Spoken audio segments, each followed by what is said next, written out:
Hi student, आज का हमारा टॉपिक है जो सर्वनाम है और उस सर्वनाम को पढ़ने जा रहे हैं। कल पढ़े थे हम सर्वनाम के बारे में। सर्वनाम कहते किसे हैं तो बताए थे सर्वनाम वे शब्द होते हैं जो संज्ञा के बदले में प्रयोग किए जाते हैं। जैसे संज्ञा जो होता है कोई नाम होता है और उस नाम के बदले में हम जिस शब्द का प्रयोग करते हैं वही सर्वनाम होता है।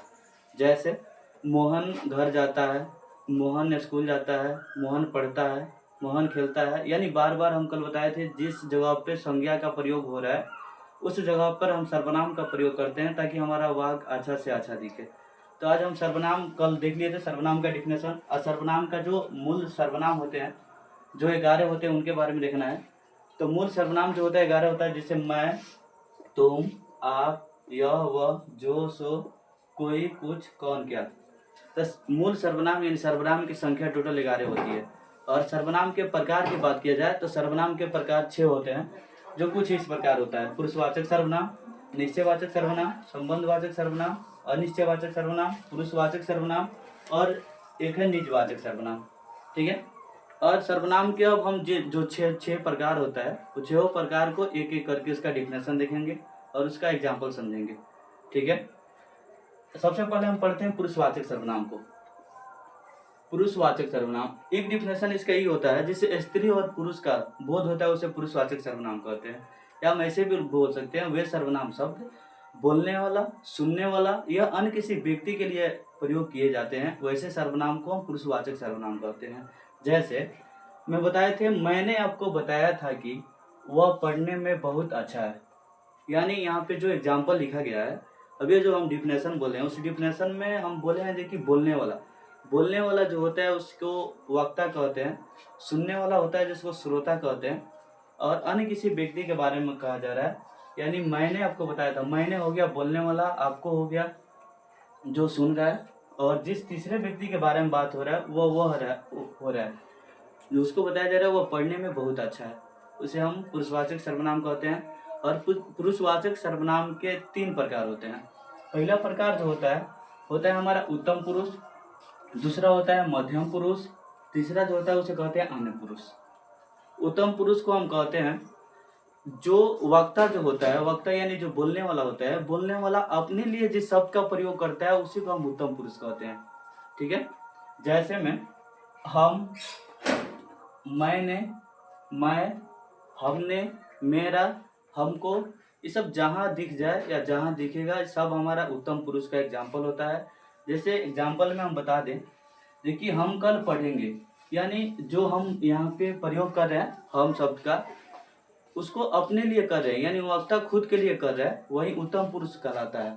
दूसरा जो है, मैं गृह कार्य कर रहा हूँ, यानी मैं अपना घर का जो कार्य कर रहा हूँ खुद कर रहा हूँ, यानी अपने लिए कर रहा हूँ। ठीक है। दूसरा जो बताए थे पुरुषवाचक सर्वनाम का प्रकार जो होता है मध्यम पुरुष। मध्यम पुरुष जो होता है श्रोता यानी कि सुनने वाला जो होता है, जो सुनने के लिए जिस शब्द का प्रयोग किया जाता है उसे हम मध्यम पुरुष कहते हैं, यानी सुनने वाला अपने लिए जिसका प्रयोग करता है। जैसे हम यहाँ बात करें तो सुनने वाला में आ जाएगा, जैसे आप, आपको, तुम, तुमको, ये सब हमारा मध्यम पुरुष हो जाएगा। जैसे हम इसका एग्जाम्पल भी बता देते हैं, आप कल हमारे घर आइए, यानी हम बोल रहे हैं कि आप कल हमारे घर आइए, जो घर आने वाला है वो मध्यम पुरुष है क्योंकि मेरे बातों को सुन रहा है। और दूसरा एग्जाम्पल जो है, तुम पटना कब जाओगे, यानी इस वाक्य में भी बताया जा रहा है जो व्यक्ति है उसको पटना जाने की बात कही जा रही है। अगर जो कह रहा है जो दूसरा व्यक्ति है उससे बोलने वाला जो बोल रहा है जो उत्तम पुरुष है, जो सुन रहा है वो मध्यम पुरुष है। तो यहाँ मध्यम पुरुष के बारे में बताई जा रही है कि तुम पटना कब जाओगे। उसके बाद आता है तीसरा नंबर जो पुरुषवाचक सर्वनाम के प्रकार है वो है अन्य पुरुष।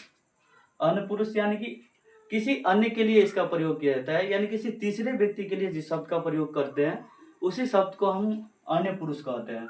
जैसे यह हो गया, वह हो गया, ई हो गया, ए हो गया, उनका हो गया, उनकी हो गई, इसके हो गया, इसकी हो गई, ये जितना दिखेगा हमको जहाँ पे वो सब हमारे अन्य पुरुष होते हैं। जैसे वे खेल रहे थे, यानी यहाँ जो बात हो रही है जिस वाक्य में, इस वाक्य में बताया जा रहा है तीसरा जो व्यक्ति है वो खेल रहा था, यानी तीसरा व्यक्ति की बात हो रही है, यानी अन्य किसी व्यक्ति के बारे में बात किया जा रहा है। वह बहुत अच्छा गेंदबाज है, यानी यहाँ जिस वाक्य में जो बात कर रहे हैं हम बहुत अच्छे गेंदबाज के बारे में बात कर रहे हैं। जो गेंदबाज है वो तीसरा कोई व्यक्ति है, ठीक है।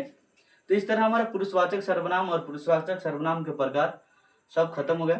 अगला जो हमारा प्रकार है सर्वनाम का, जो है निश्चयवाचक सर्वनाम। और निश्चयवाचक सर्वनाम जो है वैसे सर्वनाम शब्द होते हैं जिसे किसी विशेष व्यक्ति विशेष वस्तु के निश्चितता की बोध होती है या निश्चय का बोध होता है, उसी को हम निश्चयवाचक सर्वनाम कहते हैं। जैसे निश्चयवाचक सर्वनाम में आ जाएगा हमारा यह मेरी घड़ी है, यानी निश्चय रूप से जो है वो हमारी है, यानी किसी व्यक्ति की या वस्तु की निश्चितता की बोध होती है। जैसे यह मेरी घड़ी है, जो घड़ी है यह मेरी है, यानी निश्चय बताया जा रहा है। वह मेरा मकान है, मकान जो है मेरा है। तो जो यहाँ जिस वाक्य का हम प्रयोग किए इस वाक्य में निश्चित रूप से बताया जा रहा है जो वस्तु है या जो व्यक्ति है उनकी निश्चित होने की बात कही जा रही है। इसमें यह वह ये वे सब निश्चयवाचक सर्वनाम होते हैं। अगला जो आता है हमारा अनिश्चयवाचक सर्वनाम।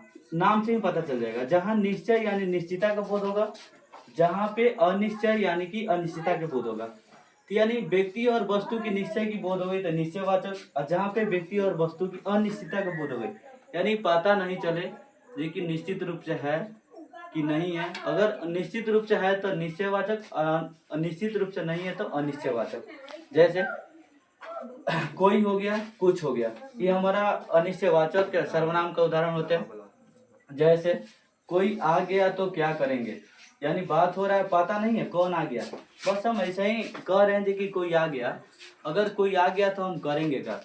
तो इसमें कोई जो है हमारा अनिश्चयवाचक सर्वनाम है।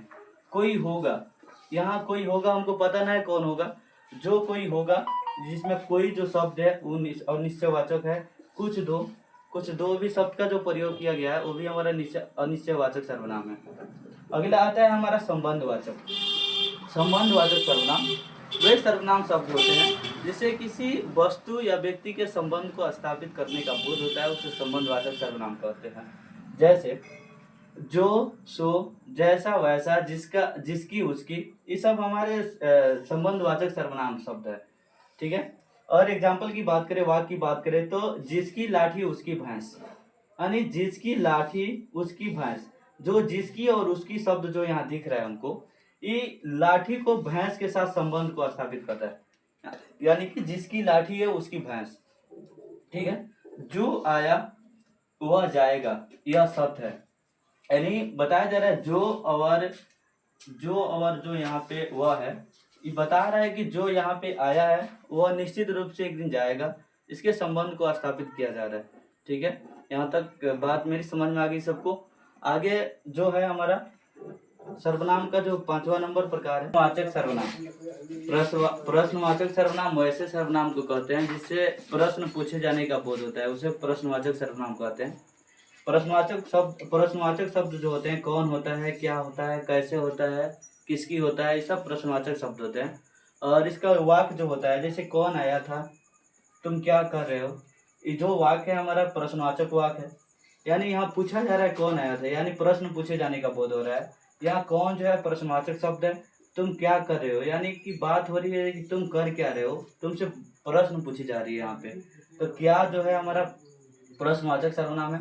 निजवाचक सर्वनाम वैसे सर्वनाम जिससे निज या स्वयं का बोध होता है उसे हम निजवाचक सर्वनाम कहते हैं, यानी कि खुद का बोध होगा, जो कोई काम करेंगे खुद करेंगे या स्वयं करेंगे या निज का होगा, उसी को हम निजवाचक सर्वनाम कहते हैं। जैसे मैं अपने आप स्कूल जाता हूँ, यानी मैं जो है जाने का काम करता हूँ स्कूल, तो अपने आप जाता हूँ, यानी यहाँ पे जो कार्य हो रही है खुद के द्वारा की जा रही है, इसी को हम कहते हैं निजवाचक सर्वनाम। यह काम मैं आप ही कर लूँगा, जो कोई काम करने की बात हो रही है, जिस काम की बात हो रही है वो काम अपने आप करने की बात हो रही है, कि हम वो जो काम है वो अपने आप ही कर लूँगा, ठीक है।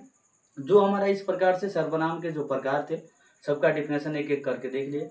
और किसी को यहाँ दिक्कत हो तो कमेंट कर सकते हैं। और आगे हम बता दें जो अभी बताए हैं मूल रूप से सर्वनाम का जो हमारा मूल रूप संख्या है सर्वनाम की जो 11 है, उसको याद करने का सबसे आसान तरीका है इसी तरह लिख दें, पहले 11 का मैं तुम आप ये हो करके श्रेणी क्रम से हमारा लगातार पुरुषवाचक, निश्चयवाचक, संबंधवाचक, अनिश्चयवाचक और प्रश्नवाचक लिख के उसके बाद जो 3 गो ऊपर लिखे हैं मैं तुम आप, वह पुरुषवाचक का शब्द होते हैं। और यह हुआ जो होता है निश्चयवाचक होता है, जो होता है संबंधवाचक होता है, कोई कुछ होता है अनिश्चयवाचक होता है, और कौन क्या होता है प्रश्नवाचक होता है। और यही आपसे अपना निज और खुद और स्वयं का बोध होता है। ठीक है, और यहीं पे क्लास खत्म होती है।